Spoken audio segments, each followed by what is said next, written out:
Hola, mi nombre es Michelle Díaz. Ya he dado anteriormente charlas sobre procesamiento del lenguaje natural, que es el área de inteligencia artificial en el cual yo me desempeño. En esta diapositiva pueden ver mi usuario de Twitter por si quieren preguntarme más adelante cosas o sobre el Meetup, o si quieren saber sobre los siguientes Meetups que van a hacer. Y también es el mismo usuario para Medium por si quieren checar algunos artículos que he publicado en la plataforma.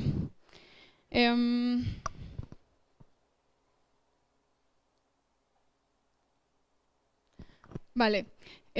Debido a que siempre me involucro en proyectos sobre proyectos médicos, proyectos que tengan que ver con tecnología y el sector de la salud, creí que podría ser interesante para ustedes poder conocer más sobre inteligencia artificial y sus aplicaciones que tiene en el sector médico, así como su alcance. Si alguna vez han investigado qué es inteligencia artificial o se dedican a ello, sabrán que todos los recursos que existen, pues la mayoría están en inglés o cualquier otro idioma, ¿no? Entonces, considero que parte de que no haya tantos latinos haciendo inteligencia artificial es debido a esto, a que no existen los suficientes recursos para pues, poder adentrarse más en el campo. Todas las investigaciones que he realizado en el campo las he encontrado en inglés. Debido a esto me puse a investigar más sobre qué datos sobre México podría yo utilizar para poder mostrarles y poder tener una visión, mayor visión de cómo está el panorama en inteligencia artificial, en el sector de la salud. Aquí podemos ver en esta gráfica, que es de la OCDE, cómo México está súper rezagado en inversión en la salud, a diferencia de otros países. México es el segundo país con mayor gasto público en la salud. Mientras, en el gobierno de Peña Nieto, mientras en el 2012 se invirtió 113 millones de pesos, se redujo un 20%, causando que en este año se invirtiera solamente 90 millones de pesos.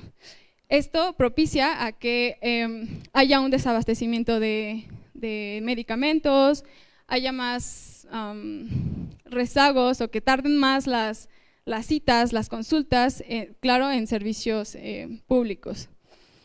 Entonces, esto también lo que puede ocasionar es que muchos mexicanos están yendo a considerar seguros médicos privados, y esto lo que puede llevar es que, como es del bolsillo del hogar, puede llevar hasta una familia a la pobreza. Entonces, es bastante preocupante esto.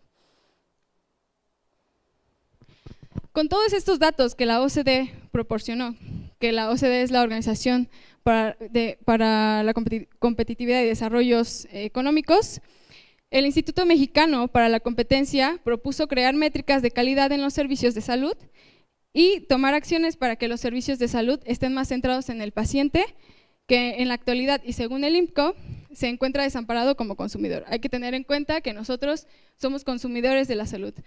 Yo considero que no solamente se deben de crear esas métricas, sino que deben de estar en constante evaluación, y que con esas métricas debemos de saber qué hacer y cómo hacer para poderlas utilizar en un futuro, que es una cultura que honestamente no tenemos y no se tiene en muchas organizaciones y ni siquiera privadas. ¿Cómo es el sistema de salud en México? Para que pueda haber un menor rezago y que más personas puedan acceder a la salud pública, pues se deben de tomar ciertas consideraciones y crear ciertos programas que puedan abastecer el acceso a mayores personas. El sistema de salud en México básicamente es esto. Tenemos dos sectores, que es el público y el privado, y dentro del sector público pues puede ser a través de Seguridad Social, Secretaría de Salud y Servicios Estatales de la Salud. ¿Quién lo financia? Pues bueno, aquí tenemos representados que puede ser el gobierno federal, empleadores y empleados, estos dos últimos, por supuesto, a través de sus impuestos. El gobierno federal y el gobierno estatal, esto de parte de la Secretaría de Salud y Servicios Estatales de la Salud. Y en el privado, pues todos aquellos individuos que puedan acceder a este tipo de salud, y empleadores que, como saben, algunas empresas pues ofrecen seguros privados a sus trabajadores. ¿Quiénes son los compradores? El IMSS, el ISSSTE, el Pemex, la Secretaría de Marina, la Secretaría de Defensa Nacional. Todo esto del lado público. También del lado público, el Seguro Popular, la Secretaría de Salud, la Secretaría de Servicios Estatales y el programa IMSS Oportunidades, que más adelante se convirtió en el programa Prospera. Del lado privado, pues son independencias aparte, ¿no? ¿Quiénes son los proveedores? Hospitales, clínicas y trabajadores del IMSS-ISSSTE. Todo esto pueden acceder también otros, los que no estén registrados. ¿Y quiénes son los beneficiarios? Pues trabajadores de economía formal, las familias de los trabajadores y que son registrados por aquellos trabajadores, y los pensionistas que cotizan. Dentro del mismo servicio público están los autoempleados, los trabajadores de la economía informal y comunidades rurales, por ejemplo, que fueron los beneficiarios de programas como Prospera. Dentro de los seguros privados, pues se tiene en cuenta que solamente cierto tipo de población pueden acceder a estos seguros. Esto es vital para tener en cuenta en la implementación de tecnologías, porque son consideraciones que se deben de tener de por qué no se está dando cierto tipo de medicamentos o qué es lo que falta para poder bajar la tasa de mortalidad, etcétera. ¿Cómo puede beneficiar la inteligencia artificial al sistema de la salud? Bueno, podemos implementar inteligencia artificial en diferentes tipos de tecnologías. Estos pueden ser a través de asistentes que realicen tareas autónomas y que sean repetitivas, también con chatbots que tengan inteligencia artificial, el diseño de tratamientos, asistentes virtuales, médicos, y a través de los registros médicos. A través de todas estas tareas que se hacen ya regularmente, se pueden implementar algoritmos de inteligencia artificial que ayuden a poder hacer más eficiente el sistema de la salud. Hay ciertos casos de uso en la inteligencia artificial que tienen que ver con el sector de la salud. Por ejemplo, podemos utilizar aprendizaje profundo, que son básicamente redes neuronales, y aplicarlos en registros electrónicos de salud. Esto es muy importante porque no todos tienen todo digitalizado, ¿no? Entonces, el poder tener acceso a nuestros registros médicos pues podría ser una gran oportunidad para poder aplicar y hacer predicciones de futuras enfermedades. Por ejemplo, si yo soy una persona asmática, ¿no? Y a lo mejor me lo detectaron después, pero yo tenía ciertos síntomas de, no sé, gripa, constante congestión, a lo mejor tenía, pues no podía respirar bien. Y estos síntomas no solamente pueden ser de asma, pueden ser de otro tipo de enfermedades. Entonces, ¿cómo se pueden predecir? Pues a través de nuestros registros médicos en una constante evaluación. Al digitalizar los datos de la salud, podríamos aprovechar más fácilmente estos sistemas. Ustedes saben, y si han tenido la oportunidad de, no sé, pensar en eso, si ustedes cambian de doctor, es probable que su expediente se pierda. O sea, tienen que volver a ir con un doctor y llenar toda una forma, poner todas las cosas, las enfermedades que han tenido, y si tienen una memoria de pez como yo, pues probablemente se les pase una que otra cosa. Entonces, pues todos estos datos, por muy pequeños que sean, pueden ayudar a predecir una enfermedad en un futuro. Entonces, el poder contar con los registros electrónicos sería pues un avance bastante para poder aplicar algoritmos de inteligencia artificial. Ya se hace clasificación a nivel dermatológico con la piel a través de redes neuronales. Aquí nos dan unas cifras de que 5.4 millones de casos de cáncer de piel no melanoma cada año en los Estados Unidos. ¿Alguno de ustedes le ha pasado que, no sé, tiene un lunar que es como sospechoso solamente por el hecho de que esté abultado? Bueno, a mí me pasó que tenía un lunar y literal mi doctor me dijo, no, ¿sabes qué? Puede ser cáncer, hay que operarlo. Y era un lunarcito así súper pequeño, ¿no? Entonces, pues no solamente es que esté abultado, hay ciertas condiciones que un lunar tiene que tener para que pueda presentar o pueda ser maligno. Entonces, tener un dispositivo que nos ayude a poder saber si el lunar que yo tengo es cáncer y evitar cierto tipo de operación, pues sería un avance bastante. Ya se está haciendo. Y aquí podemos ver, vemos una gráfica, no sé si se puede apreciar bien, pero hay diferentes etapas como de los lunares en los cuales si en cierta etapa te dicen, no sabes qué es cancerígeno, ya no se puede hacer nada y seguramente pues va a tener que ser todo un procedimiento mayor. Entonces, si se pueden saber a tiempo, pues puede aliviar muchas cosas. Entonces, lo que hace las redes neuronales es que a través de todo un dataset de imágenes de lunares, es que pues ve la similitud con la que tu lunar, con muchos ejemplos anteriores, y predice si es un lunar con cáncer o no. Aquí tenemos como un ejemplo de, o sea, imagínense que solamente a través de su celular y un dispositivo que se pueda anexar a través de él pueda verse, y te evitas la parte de que te hagan más estudios, de que sea más tardado el proceso. Entonces, es un avance que no solamente ahorra tiempo, sino que también te ayuda pues a saber qué está pasando con tu cuerpo y qué puede pasar, ¿no? Otro de los casos son los chatbots y la asistencia médica. Este es un ejemplo que es una startup apoyada por Andrew Ng, que es Huebot. Si quieren, todos pueden descargarlo, es gratuito, está para iOS y para Android, es WOE, perdón por no ponerlo, WOE Bot. Y lo que hace es que va monitorizando cómo te sientes. Siempre te pregunta, ¿cómo te sientes hoy? Y te da respuestas automáticas o te da la oportunidad para poder poner más texto y a través de eso poder analizar ciertos keywords y poder predecir si tienes depresión o si te sugiere ir al médico, etcétera.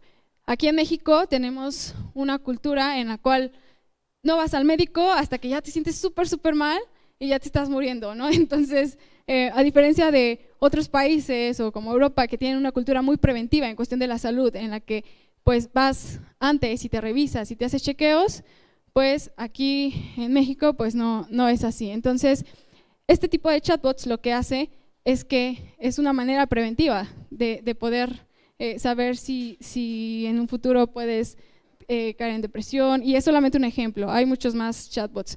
O aquí en México también está muy estigmatizado que solamente algunos locos van al psicólogo, ¿no? Entonces,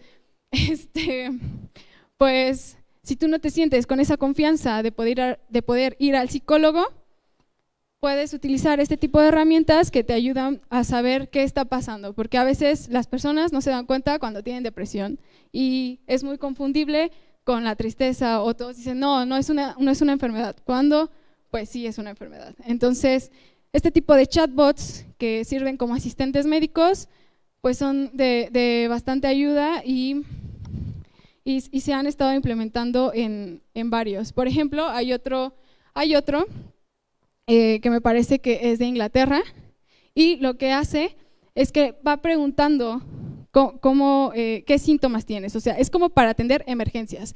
Entonces, si a ti te está pasando y quieres ir al hospital y quieres llegar rápido y que te atiendan rápido, lo que hace es que te pregunta, ¿qué síntomas tienes? Entonces tú vas poniendo, ¿no? Y a partir de eso determina qué tan urgente es tu emergencia, y si hay alguien más que tiene algo más leve que tú, pues lo pasa después. Entonces, para eso son este tipo de chatbots. Otra aplicación es la detección de problemas oculares relacionados con la diabetes. Imagínense que al tomar las imágenes de tu ojo se pueda saber la presión arterial y otro tipo de cosas que están sucediendo en tu cuerpo. A través de los vasos sanguíneos se puede predecir la presión arterial. Entonces, este tipo de cosas puede predecir si alguien con diabetes se puede quedar ciego. Y otro tipo de síntomas, solamente como chequeo, etcétera, que es uno de los proyectos en los que Google está trabajando.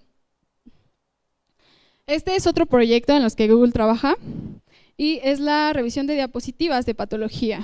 Para este tipo de diapositivas, que es básicamente llevar una parte de tu cuerpo después de que le realizaron alguna cirugía o otro tipo de procedimientos, lo que hace es que predice si era maligno o benigno.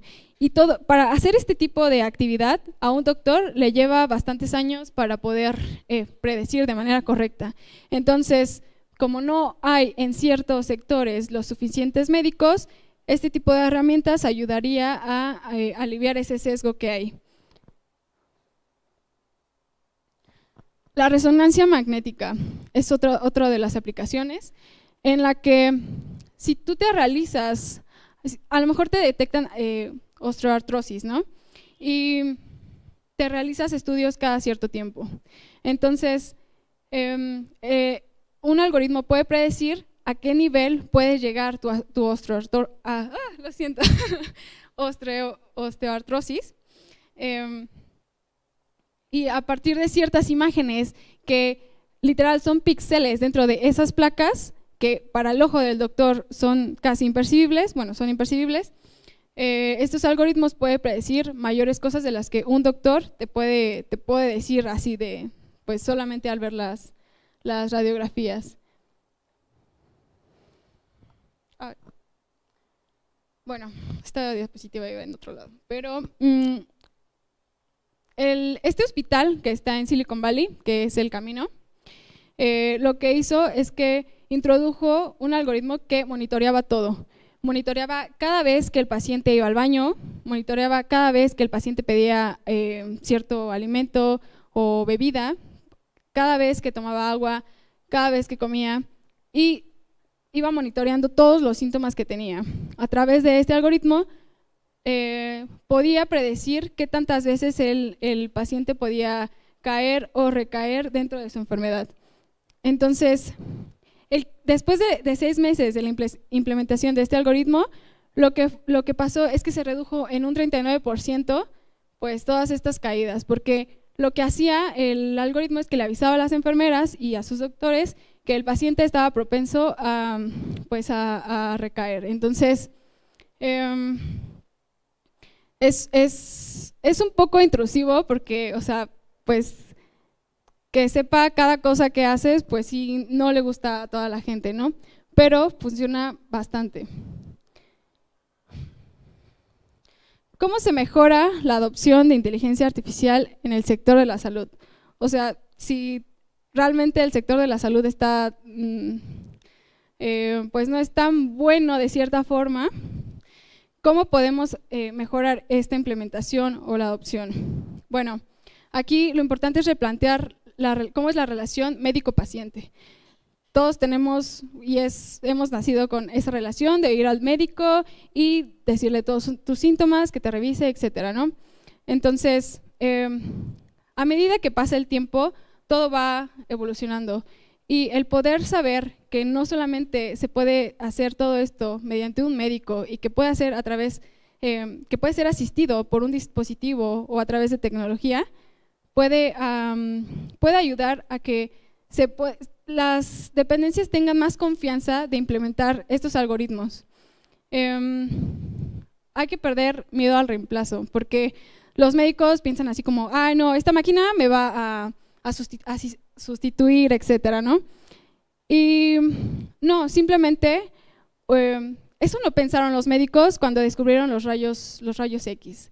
Simplemente es una técnica o una herramienta que ayuda al médico para poder ser más útil. Entonces, cuando descubrieron los rayos X, no dijeron, no, ya no voy a poder abrir al paciente para poder ver qué tiene, ¿no? Porque fue el avance de los rayos X, el que ya no tuvieran que abrir al paciente para ver qué era lo que estaba pasando, sino que podían verlo a través de una placa.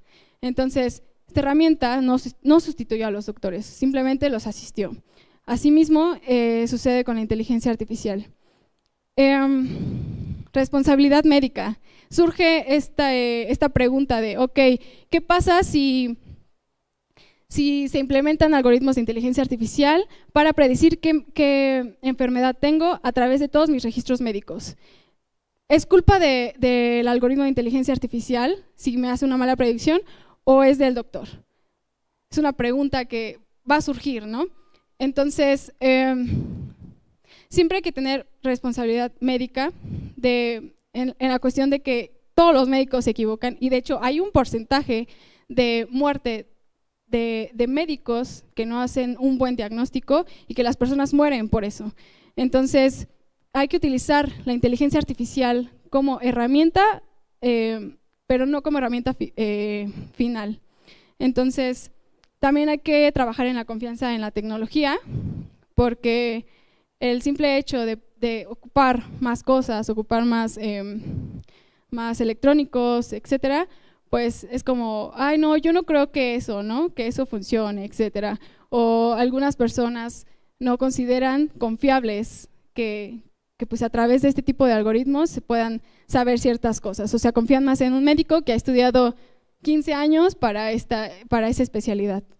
Cuando lo que se hace realmente es que a través de muchos ejemplos se pueden predecir ciertas cosas. Y algo muy importante son las bases de datos. Aquellos que trabajen en tecnología y que traten las bases de datos, pues es de suma importancia, porque estas bases de datos van a ser utilizadas para los datasets y a través de estos datasets depende de qué tan bien haga su trabajo este algoritmo, ¿no? Con cuánta precisión o de cuánto tiempo tengas que invertir en poder limpiar ese dataset, etcétera. Entonces, es muy importante pensar desde antes cómo es la arquitectura de las bases. Modelos a seguir.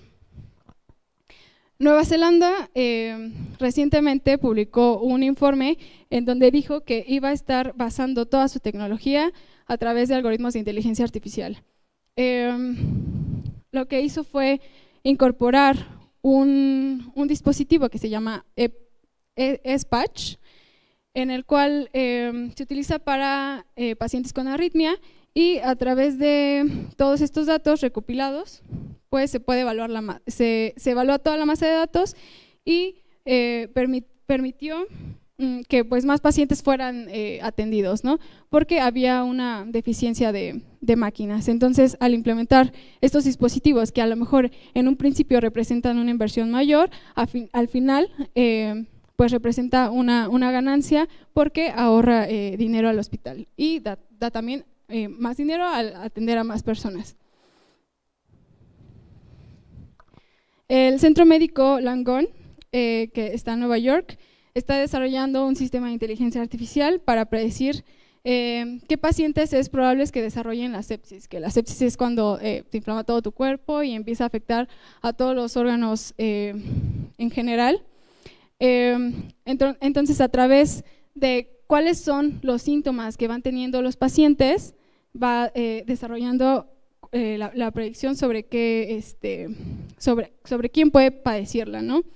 Hay ciertos síntomas que funcionan para algunas cosas y que resulta que eran otras. Entonces, es muy difícil tratar estos datos.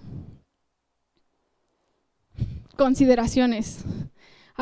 Aproximadamente hay entre 6,000 y 8,000 enfermedades del tipo poco frecuentes. Imagínense que están haciendo el diagnóstico o que están trabajando en los algoritmos del diagnóstico para enfermedades y de repente alguien desarrolla una nueva enfermedad, que al final no es tanto como una nueva enfermedad, sino que es una variación dentro de esa enfermedad. Entonces, que falle tu algoritmo solamente porque es una nueva variación. Entonces, son consideraciones que tienes que tener al desarrollar este tipo de algoritmos. Y que todos los días aparece una nueva enfermedad. Entonces, imagínense eso, ¿no? Es siempre estar alimentando tu base y estar alimentando tu algoritmo. No hay cultura. Esta foto de Mar la utilicé porque dentro del chatbot, del primer chatbot que les dije, es que lo que estaban haciendo en este país es que las personas exageraban sus síntomas. Entonces, así como Neymar exageraba sus caídas, los pacientes exageraban sus síntomas para poder ser atendidos pues más rápido. Entonces, no hay una cultura de ser honesto y decir, ok, me pasa esto, y ser consciente de que hay personas que de verdad tienen cosas muy graves y pues es uno de los problemas que podrían presentarse dentro de, si haces quieres hacer una predicción, ¿no? Y bueno, como ya les había dicho, es importante no usar la inteligencia artificial como herramienta final. Se espera que los médicos que usan inteligencia artificial hoy en día lo utilicen como una ayuda en la toma de decisiones. A final de cuentas, para esto es la inteligencia artificial, para tomar decisiones más acertadas. Y no tomarlo como un reemplazo del procedimiento estándar. Entonces, siempre hay que tener eso en cuenta para que no piensen que van a ser reemplazados. Y lo que dice Luke es que en lugar de reemplazar a los médicos, se trata de ampliar lo que realmente hacen. Aquí hay recursos adicionales sobre algunas charlas, por si quieren verlas, están súper interesantes. Hablan sobre aplicación de inteligencia artificial también en el sector médico y cómo puede mejorar el sector. Y gracias. ¿Tienen alguna pregunta?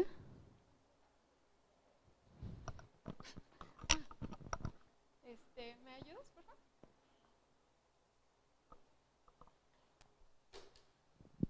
Es sobre el área, bueno, no es una pregunta en sí, pero sí. Es sobre el área de ética, que ya hay grandes riesgos cuando tienes un seguro. Por ejemplo, tú dices, tengo una enfermedad y si el seguro sabe, tu prima es mucho más cara. Y por ejemplo, cuando haces todos los expedientes clínicos, la forma de quererle mentir al seguro, aunque no sea necesariamente porque lo quieres, porque tal vez tú no sepas, que, por ejemplo, ¿eso qué implicaciones tiene? De que mucha gente ya no va a poder costear su salud, porque qué tal si trae una enfermedad de bebé que va a ser para toda la vida, el seguro no los cubre. O por ejemplo, ahora que dirían de los expedientes clínicos, ¿qué pasa si un hacker se roba los expedientes y hacen pública la información? Mucho se hablaba sobre los dominios de blockchain para poner todos los expedientes clínicos en eso, pero igual, otra vez, yo conozco una compañía en México que está haciendo mucho dinero. En 6 meses juntó 300 millones de pesos a partir de vender la información de los pacientes que usan su plataforma. Entonces, hay candados y hay huecos muy grandes y la comunidad yo creo que se tendría que poner de acuerdo qué está pasando, porque nos van a ganar y van a estar vendiendo nuestros datos a quién sabe a quién. Sí, de hecho es muy cierto. En un proyecto en el que trabajé, justo era el miedo de la doctora, que yo le robara sus datos, ¿no? Entonces, es una cuestión más como de cómo haces el arreglo con esta persona a la cual estás ofreciendo un servicio, porque pues con la ética ya es más de una persona, no es tanto como de una máquina, o sea, es la persona en sí, es los principios de esa persona. Entonces, pues sí, está difícil, es algo que no va a seguir. ¿Alguien más?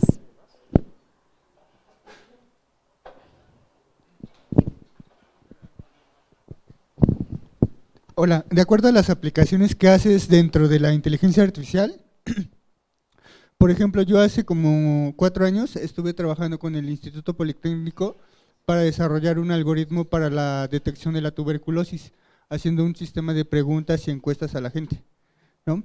Tú, por ejemplo, ¿cómo aplicas cómo has hecho o qué has hecho dentro de tus aplicaciones de la inteligencia artificial para apoyar digamos, en general a la salud aquí en México?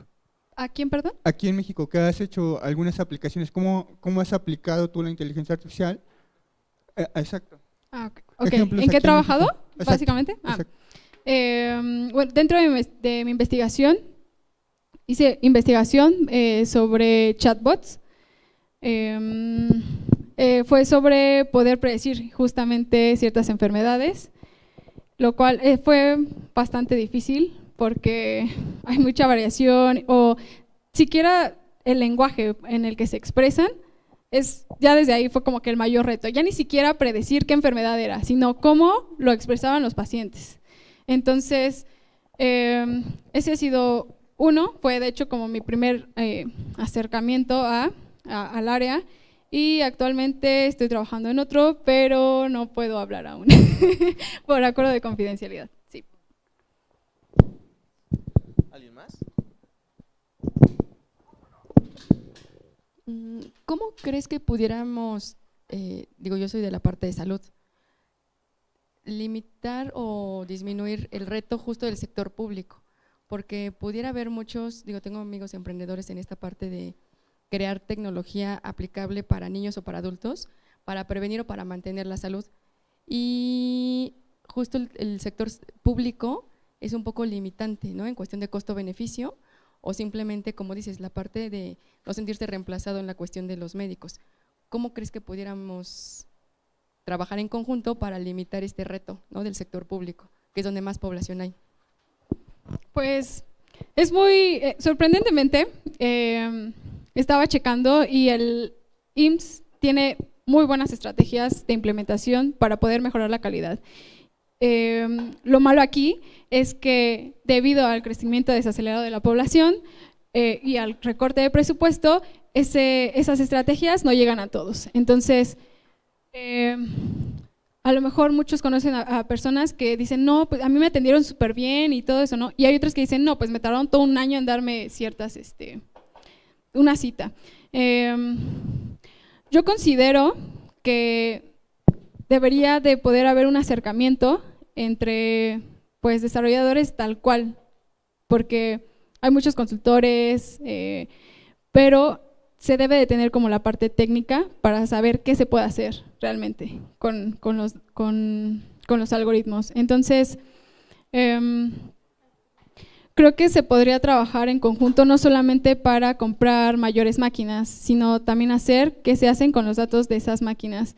Y para eso, creo que ya es más cuestión interna, pero sí considero que debería de haber como un consejero como externo, que a lo mejor no sepa los datos, pero que sepa qué tecnologías tienen ellos y pueda sugerirles como ciertas cosas para hacer. Porque sí, está como muy restringido toda la parte de los datos, no te van a soltar pues nada, pero creo que hay muchas cosas muy obvias que se pueden hacer. Creo que creo que hay una base de datos, o sea, hay una base de datos de por sí, y ya con el simple hecho de conocer qué se tiene, que a lo mejor no sabes los datos, pero qué se tiene, puedes saber qué se puede hacer con eso. Entonces, también puede servir como planificación y para poder implementar en un futuro.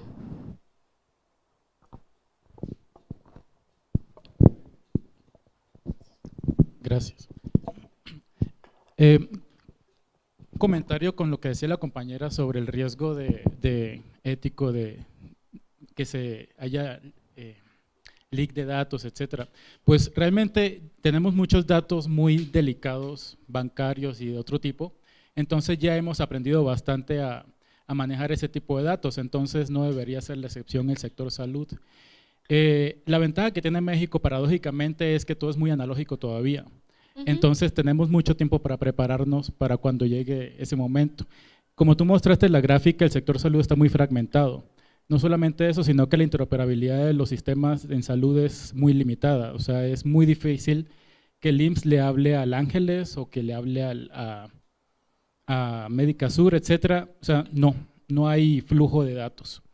Para fines prácticos no hay flujo de datos. Entonces, eso también, digo, es una ventaja paradójicamente porque nos podemos preparar muy bien para cuando lleguen esos momentos, pero también la desventaja es precisamente que toda esta, o sea, hacer inteligencia artificial, machine learning, pues requiere muchos datos, ¿no? Entonces, justamente jalar esos datos de un sistema de salud tan fragmentado es lo que está complicado ahora.